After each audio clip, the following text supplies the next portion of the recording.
Welcome back to our podcast, Living the Hobby Farm Dream. We're really excited today. We're going to be talking about our Babydoll sheep and how we got them. And they've been a great addition to our little hobby farm.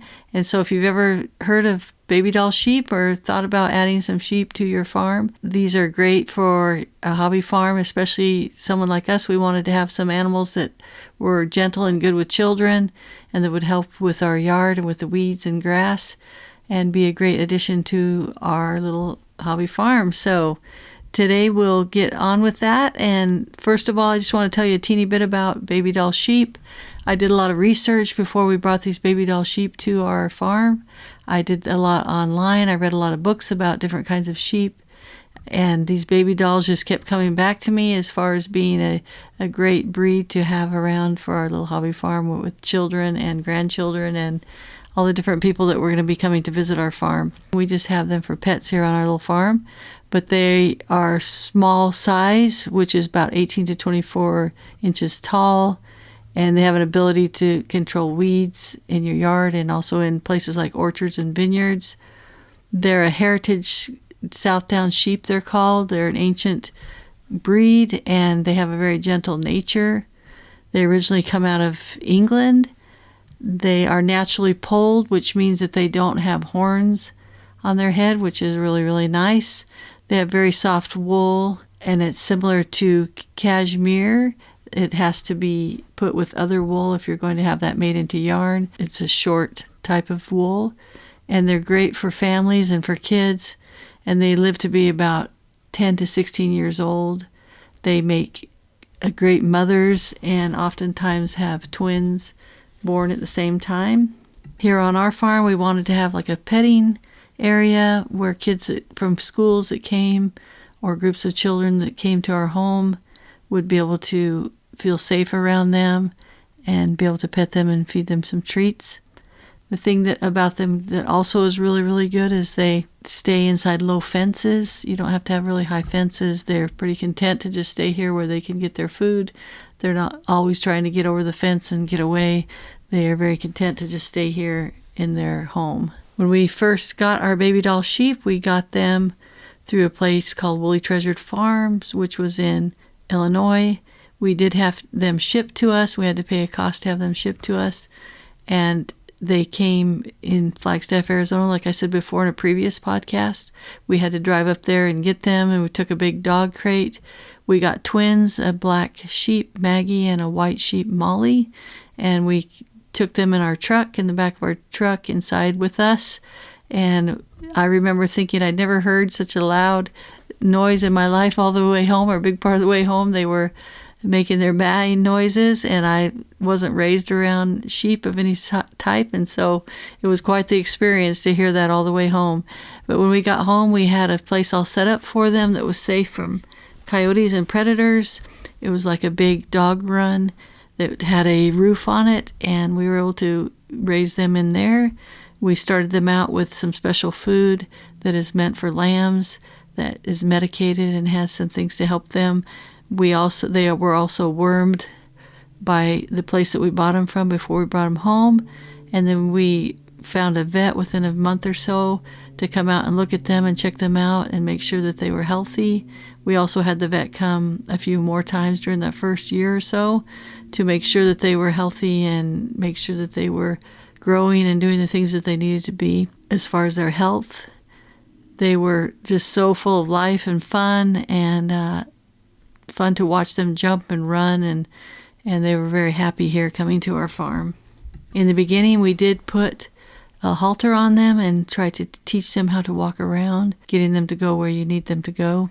We did use treats to get them to bond to us, and we probably, if we had to do that again, we probably wouldn't do the treats quite as much, maybe just occasionally, because the thing about Babydolls is they do put on weight quickly, and so you need to be kind of careful about what you give them, maybe a little bit here and there, but not on a regular basis. And they also just need a good quality hay to have. If they don't have pastures and things, they just need a good quality hay, and to ration that out to them so that they don't get overeat and put on extra weight that they don't need. So they do thrive on a good quality hay and also forage. They like to eat leaves and things on the ground. We do throw them some things out of our garden like scraps. They will eat broccoli, they'll eat spinach, they'll eat beets and beet greens, things like that, carrots out of our garden. And so we always plant extra things in our garden so that we can throw them to our animals that we raise here. Babydoll sheep, for their defense, they may stomp their foot or headbutt if perceived danger or they want something out of their way, but they're generally defenseless from serious threats like dogs or coyotes and bigger animals like that. So you need to protect them and make sure that they're in a safe place, especially at night, so that they are not attacked by things like dogs or coyotes. Like I said, they descended from the old English Southdown sheep, and they were brought to America in about 1803. The original bloodlines were nearly lost, but they were saved by breeders in the late 20th century. With our sheep's first wool, they were sheared when they were about 1 year old, and we sent that original wool that was very soft, very black for our black sheep Maggie, and very white for our white sheep, Molly. We sent that off to a fiber mill in Pennsylvania, and in about 6 months it was blended together with another sheep's wool, and it was made into yarn for crocheting in projects around here. They definitely have different personalities.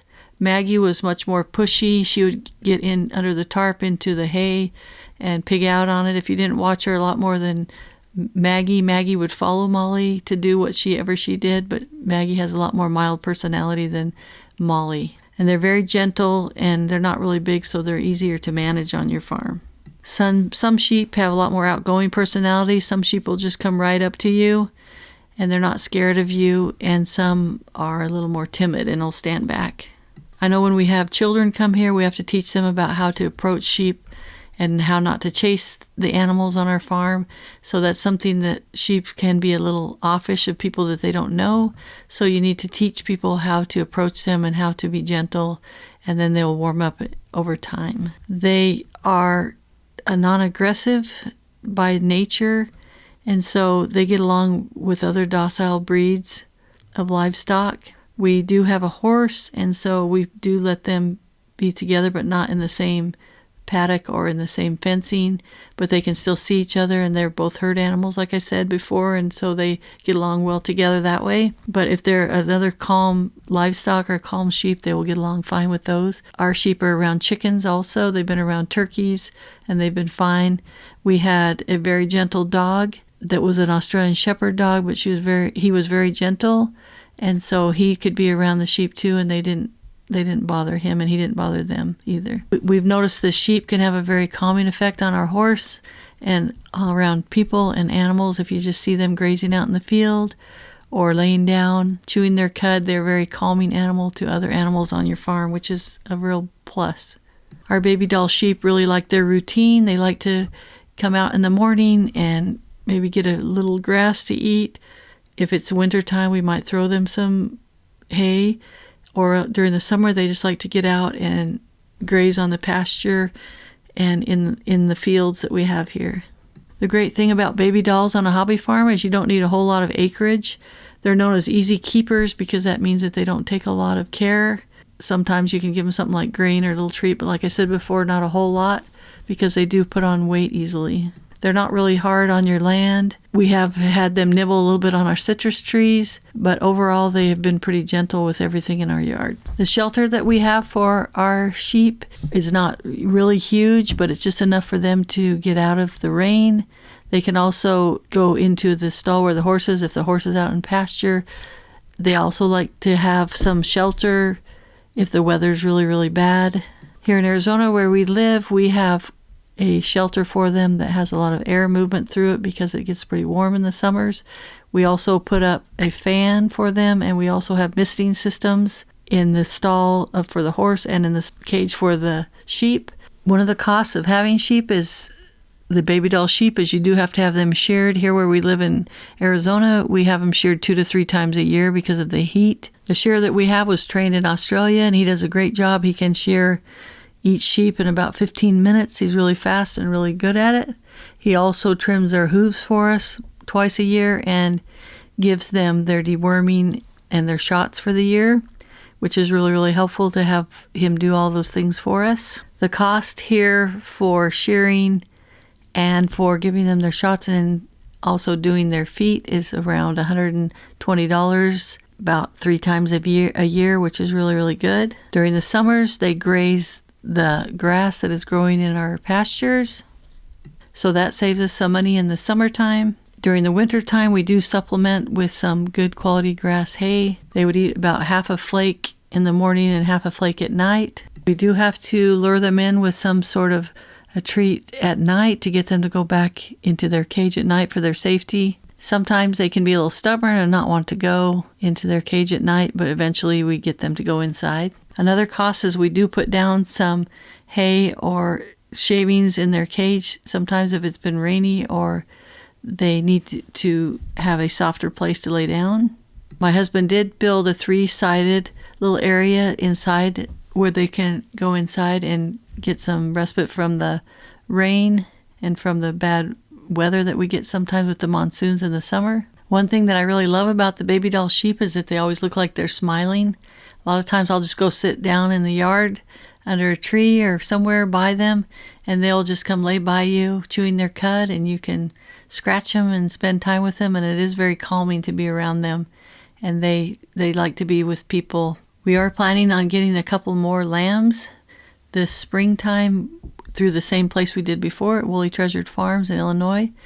They are very good, well-mannered sheep. They come from good stock. They were registered sheep when we got them, and they have been a great addition to our hobby farm, so we're planning on getting a couple more.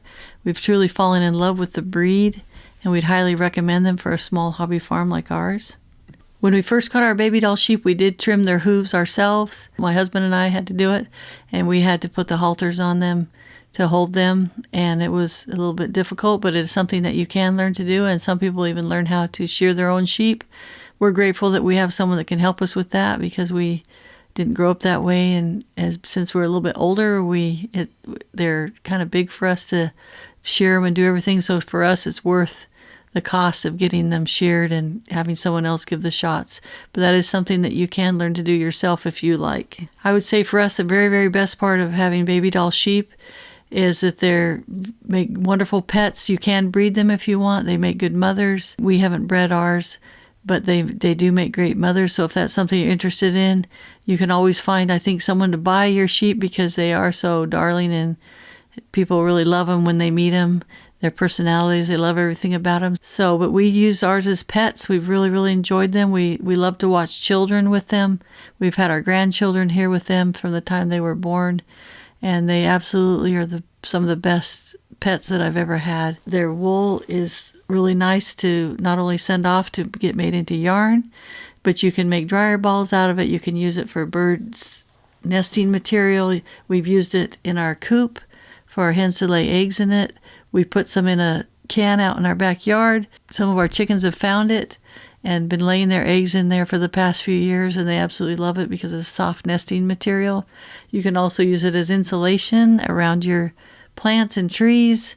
I've heard of people even using it as insulation. At the time we bought our first Babydoll sheep, which were about 5.5 years ago, they cost $400 a piece, the ones that we got. I know the price of them has gone up. I believe now they're $800 a piece at the same place that we got them from before, now that we're ordering them again. And then you also have to think about transportation cost if you're getting them from somewhere besides close by where you live. So that's another thing to take into consideration, is the cost of getting them here.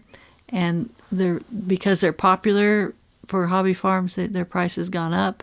But I would say that they're probably one of our very, very favorite animals we've ever owned in our life, and we've owned a lot of pets and animals. I hope that you'll look into them and research it. Go visit people that have Babydoll sheep if you can find people that have them. I know that you'll fall in love with them like we have. There's tons of videos and information out there about them on the internet. So if you look them up, you'll find out they're very popular right now and very sweet and good temperaments for children and for hobby farms and for petting zoos. They will be a great addition to any small farm. They do chew their cud just like a cow. They have 4 stomachs, and so that's what you'll see them doing, is chewing their cud a lot when they're laying down and resting. So they're called ruminants, and there's other types of animals like that too. Goats and cows also are considered ruminants. But they have a certain smell about them, not really terrible, but you can smell when they're out and about. And when they poop, their poop is just small pellets, and it fertilizes your yard. It doesn't make a big giant mess everywhere. They can be raised for meat on your farm. We've chosen just to keep them as pets, and most of the people that I talk to keep them as pets, but that is an option also if you would like to have meat from your sheep. Just real quick, I just wanted to recap our 3 favorite things about Babydoll sheep is how calm they are, how they eat the grass and the weeds, and how great they are around children and other people, and their smiles, of course, and they're just outright cute. The only downsides I would say about having Babydoll sheep would be 3 things would be probably that they do tend to put on weight quickly if you overfeed them or give them too many treats, because that's probably the biggest downside we've had with them. And when they get overweight, then they're more likely to have health problems. Also, the females can have some problems with wetting on the back of themselves, and then it's really hard to clean off the backside of the sheep. There also are rams you can get if you're going to breed. They have to be kept separately. And then also their wethers, they're called, which are the males that are castrated. We have never had a wether before. We've only had ewes, but the wethers also are fixed, and so you can have those around the ewes and not have babies. And besides that, I can't really think of anything that's really bad about Babydoll sheep. I think it'll be a great addition to your farm, and hope you've enjoyed this podcast about Babydoll sheep. If you have any questions, you can put those below, and we'll be glad to answer anything about Babydoll sheep that we've learned. And our next podcast will be about chickens, about laying hens. And so we hope that you'll tune in to listen to about how you can get started with your baby chickens on your little hobby farm. And thank you for listening.